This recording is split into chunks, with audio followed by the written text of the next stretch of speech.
Time now for the headlines from Smerconish.com and the newsletter. For those who are watching on YouTube, first of all, thank you. I am celebrating Dress Down Wednesday, Hump Day. TC bathed in her flair. I must say, all kidding aside, it shows how little regard you have for your appearance when it's just me here doing my normal commentaries. Because for the last 10 minutes, you've been getting all dolled up. Okay. Am I right or wrong? Well, this is the thing. Okay, first of all, I always look fabulous. So I don't know what you're talking about with I don't care about my appearance when it's just us. I always look great.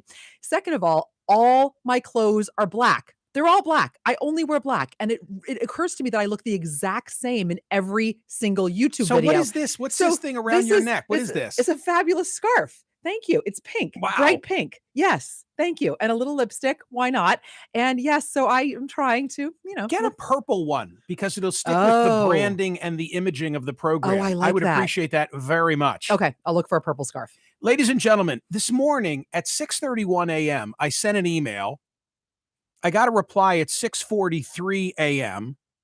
I was corresponding with Richard Clarke. Richard Clarke, who served in a national security capacity to several presidents, 3 U.S. presidents. He was on the National Security Council. He was also special assistant for cyberspace to President George W. Bush. So here's my email to him. This New York City subway story is straight out of your book. If we were willing to sacrifice privacy and adapt the system Wei Bao built, we'd have caught this guy by now. And Richard Clarke's response within just a few moments was, true, but ... This is by way of explanation as to today's survey question. His brand new book, and he often turns to fiction so as to make very serious points about national security, as he does in this brand new book called Artificial Intelligentsia. It's the sort of book that as I'm reading it, I'm saying, I know it's fiction, but wow, is that part true? The protagonist, I think the pronunciation is Wei Bao. He's a young Chinese police detective, and he has designed a system of artificial intelligence that can identify faces in a COVID era, even when people are wearing N95 masks. And he thinks that he designed it in a way that's just being used in one Chinese city, but the Chinese, for national security reasons, are using it all over the country. I don't want to say too much, and Richard Clarke will be on the program tomorrow. But very early on in the book, there's this discussion. Let me just read a paragraph or two, and then you'll understand my correspondence with Richard Clarke and what it has to do with the New York City subway shooter. Wei Bao's first project when he returned from Canada, that's where he'd been educated, had been to introduce an artificial intelligence program for recognition, identification, and tracking in his city. Police cameras had always been ubiquitous, but after COVID-19, most Chinese people wore face masks. Wei's software overcame that obstacle. The citywide surveillance system Wei had created used hidden and overt cameras all over the city to capture faces. The AI then compared the faces with the national ID photos to guess at whose face they had just seen on the street or in a bus or in an apartment building, a lobby, a metro platform. The AI looked especially at their ears and their way of walking, both of which were usually unique to a person. To confirm the identification was correct, the AI then looked for where that person's mobile telephone was, what tower it had pinged last.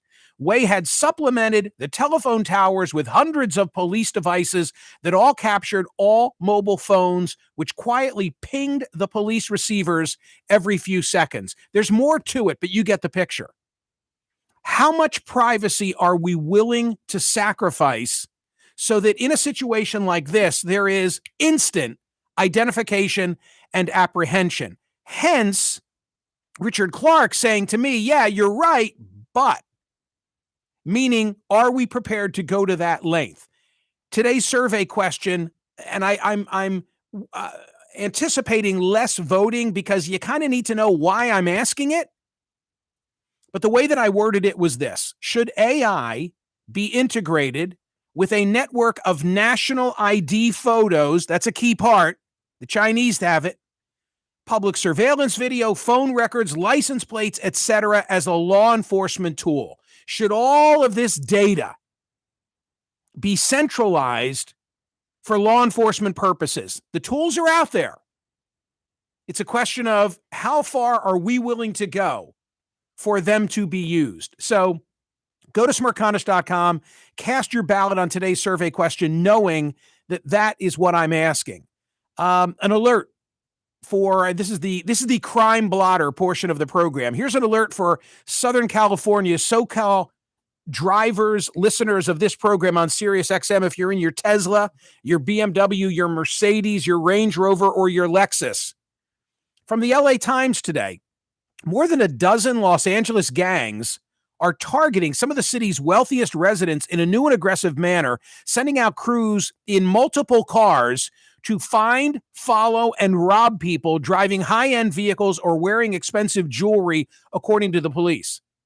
So, the smash and grab mentality that we've seen in San Francisco, on Rodeo Drive, etc., apparently now changing their techniques.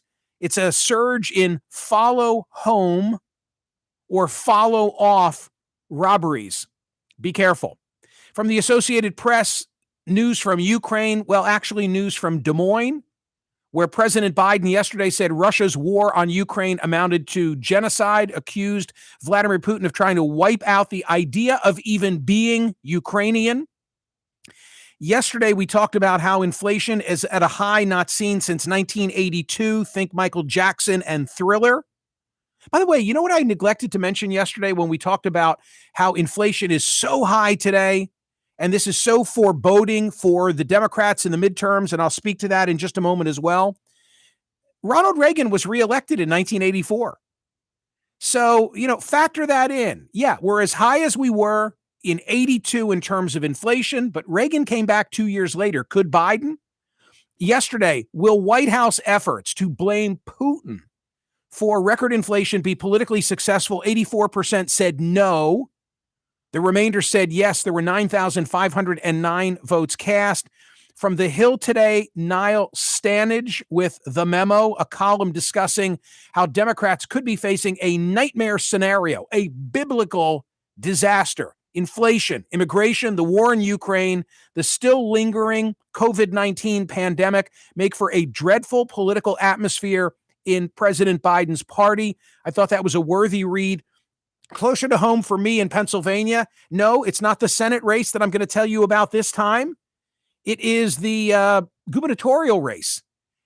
Donald Trump just continuing to have such an influence on all of these primaries. Yesterday, he has not yet endorsed anyone in a multi-candidate Republican field for governor. Let me again say that it's been a while since here in Pennsylvania, both the Senate and gubernatorial race have been up at the same time, but they are. The not presumptive, I don't even have to say presumptive. The Democratic candidate will be Josh Shapiro, who is the Attorney General of Pennsylvania. On the Republican side, there's a multi-candidate field. Yesterday, Trump wanted it known he will not be for Bill McSwain, the former U.S. attorney appointed by whom? Donald Trump. Quote, one person in Pennsylvania who I will not be endorsing is Bill McSwain. He was the U.S. attorney who did absolutely nothing on the massive election fraud that took place in Philadelphia and throughout the Commonwealth. I don't know if Trump can pull Dr. Oz over the finish line in the Senate race. I suspect he can't. But I can assure you that if Trump comes out and says, not this guy, on the gubernatorial race, I don't see how McSwain can win. I don't see how McSwain can win. TC, you may remember Bill McSwain was a guest of mine on CNN on the issue of open injection sites. Oh, yes. Because he was butting heads with Governor Rendell, yes, out of office, but Ed Rendell, who was still an activist for the idea that we've got a real drug problem on our hands. And Rendell was for the injection sites. He wanted them to, and was backing them. Did you have both of them on at the same time? And my recollection was that it was I did. very civil. Yeah. and very informative and very unusual because Right. they were definitely on opposite sides, but had a good discussion. That's my recollection. I didn't tell you something. I didn't tell you that next Monday night, and I'm not sure how I'm going to handle this. Okay. If I'm able to do it, I'm going to do it. What are you doing? I have been invited by a Philadelphia city councilman to accompany him with a few others and go to the open air drug market in the city's Kensington section. Oh my goodness, And Michael. I don't want to be, what do they call it? Poverty porn. I'm not. Then you. But think, I want to see it. What is the? I want to see it. But the idea is that you're bringing light to it. In other words, then you'll talk about it on the radio. I'm sure is what they want you to do. Correct. No. The images that come out of Kensington are horrifying, Michael. Horrifying. Yeah. So I'm probably. I mean, I remember the tales. One of our sons went to college with a guy who joined the National Guard and had to patrol in Kensington when things got so bad. Well, that will be really, really interesting. I hope it works out. I do. Yeah. Well, stay tuned because I'll report back. I'll be here. So I have to go with this story. I mean, look, the newsletter stands for, you know what our mantra is, balance delivered daily. So I feel obligated when there's a story, even against interest of my employers, I have to go with it. I mean, when Chris Cuomo was having his difficulties at CNN, as you know, TC, in the newsletter at the website at Smerconish.com, we had stories. I mean, how could I not, right? How could I not? Always. And we kept up. In similar fashion, CNN Plus, the streaming service that was just launched within the last 2 weeks and on which I appeared, I have to tell you about that too. Just yesterday, didn't I say to you yesterday, or did I say it privately? I wonder how many people like me have registered, subscribed to CNN Plus. And what is the answer to that question? So the wording of this is a little tricky, but how about this? Not enough. They're not, if the stories are correct, they're not getting enough. CNBC and their coverage is posted at Smerconish.com today. Fewer than 10,000 people are using CNN Plus on a daily basis 2 weeks into its existence. Some of the stories and the trades, and I know this is like wishful thinking by some of the opponents of CNN, are already talking about cutbacks. But isn't the whole point of CNN Plus that it's like a placeholder for a future when cable news is not as a viable of an option? In other words, I always thought of it as future looking. Great observation. I mean, I'm sure whatever the number is, I'm sure they wish they had more. Right. Always. Okay. Always. Whatever the number, number of registrants of Smerconish.com, the newsletter is, great, but I want more. Right. But I think you're making a really important point, which is this is intended as a long-term play. This is intended to reach our daughter and son-in-law who, when they were squatters in our house at the outset of COVID, don't say squatters, disconnected cable. Like the mortgage of our house gets paid, in part by what I get paid from cable. They disconnected cable, and all of a sudden I turn on the TV and it's Roku. Like, what the hell is this? I thought it was a takeout service. Stop. So this is CNN's effort to try and reach them because they've all cut the cord. I don't have the statistic in front of me, but it's astounding how many houses had cable 10 years ago and what that number is today. There's been such a reduction. So you're right. I think, and this is no inside information. I don't know anything. I'm in my own little bubble when it comes to this. I'm not even on the email system. But I think the play was that eventually CNN, the cable, would migrate entirely over to CNN, the streaming service, That's CNN what I Plus. thought too. So yeah, I'm not, I'm not sure what to make of it, but that's what the story is saying. I'm going to tell you something else that I think you'll find interesting. And I go through this oftentimes on CNN.com with regard to my own program, where we'll do a segment. And I promise you, I don't think every segment is great. I don't think every show I do is great either. TC could tell you, and she does in her diary. If you listen to TC After Dark, she discusses how I'm very critical of this program. But many times on a Saturday, I'll say to Catherine, my producer, we did this segment. Like, Richard Clark was my guest. On the program last weekend. Hey, that Richard Clark interview was really interesting. Please make sure CNN.com, which is the most or second most news traffic website in the world. A lot of eyes. Please make sure they put it up. And there's always this sort of backstage wrestling as to whether we can really get some recognition for my content on CNN.com.